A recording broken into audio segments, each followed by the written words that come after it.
আসসালামু আলাইকুম, আশা করি সবাই ভালো আছেন। আমাদের চ্যানেলের প্রথম ভিডিওতে আপনাদের সবাইকে স্বাগতম। আমরা কোয়েল পাখির জন্য খাঁচা তৈরি করছি। খাঁচা তৈরির পর দেখতে এরকম হবে ইনশাআল্লাহ। তো এরকম টানা 2 দিন অক্লান্ত পরিশ্রমের পর খাঁচার লুক মোটামুটি এরকম চলে এসেছে আর কি। নেটগুলো মাপ মতো কাটার পর জায়গা মতো বসিয়ে আটকানোর কাজ চলছে। আমরা এই কাজটি করছি জিপটাই দিয়ে এইভাবে বাঁধার কাজ চলছিল এবং আমিও মাঝে মাঝে সাহায্য করছিলাম। ঠিক এভাবে বাঁধার কাজ চলার মধ্যেই আমি দেখিয়ে নিচ্ছিলাম ভিতরের অবস্থা কেমন। ভিতরের অবস্থা খানিকটা এরকম বর্তমানে।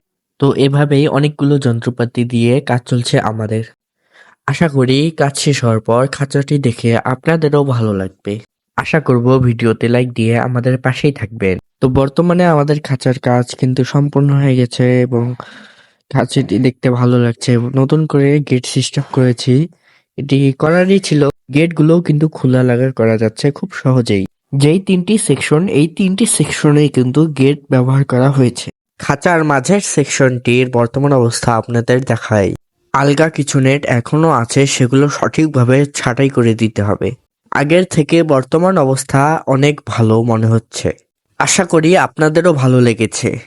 এই ট্রেগুলি কিন্তু দেওয়া হয়েছে পাখির মলমূত্রের জন্য এবং ট্রেগুলি কিন্তু খুব সহজেই বের করা যাচ্ছে। এর ফলে খুব সহজেই এগুলো পরিষ্কার করা যাবে। সবগুলো গেট বন্ধ করে দেই। আর হ্যাঁ, খাঁচাটা যে তৈরি করলাম আপনাদের কাছে কেমন লাগলো সেটা অবশ্যই কমেন্ট করে জানাবেন। দাঁড়ান, ভিডিও কিন্তু এখনো শেষ হয়নি, এখনো অনেক কাজ বাকি। অনেক কাজের কথা বলছিলাম। অনেক কাজের মধ্যে আমাদের প্রথম কাজটি হচ্ছে এই ঘরটিকে পরিষ্কার করার, কারণ এই ঘরটিতে আমাদের কোয়েল পাখিগুলো থাকবে আর ঘরটির বর্তমান অবস্থা খুবই বাজে। ঘরটিকে পরিষ্কার করার পর এই সুইচ বোর্ড ও লাইট হোল্ডারটি সেট করে নিব। আশা করছি সব কাজ শেষ হওয়ার পর আমাদের ঘরটি ও খাঁচাটিকে দেখতে খুব সুন্দর লাগবে ইনশাল্লাহ। তো ফাইনালি আমাদের কাজ কিন্তু শেষ। এটা হচ্ছে final look. Light board, light holder গুলো জায়গা মতো বসিয়ে নিয়েছি আর খাঁচাটাকেও জায়গা মতো বসিয়ে দিয়েছি। ওই ছোট্ট খাঁচাটা দেখছেন, ওটা হাঁস মুরগি রাখার জন্য বানিয়েছি। তো আপনাদের কাছে কেমন লাগলো সেটা অবশ্যই কমেন্ট করে জানাবেন। ঘরের যে দুর্দশা ছিল তার তুলনায় এখন কিন্তু অনেক ভালো লাগছে। অনেকক্ষণ পরিষ্কার করা লেগেছে এই লুক আনতে। ছাদটাও কিন্তু কভার করে দিয়েছি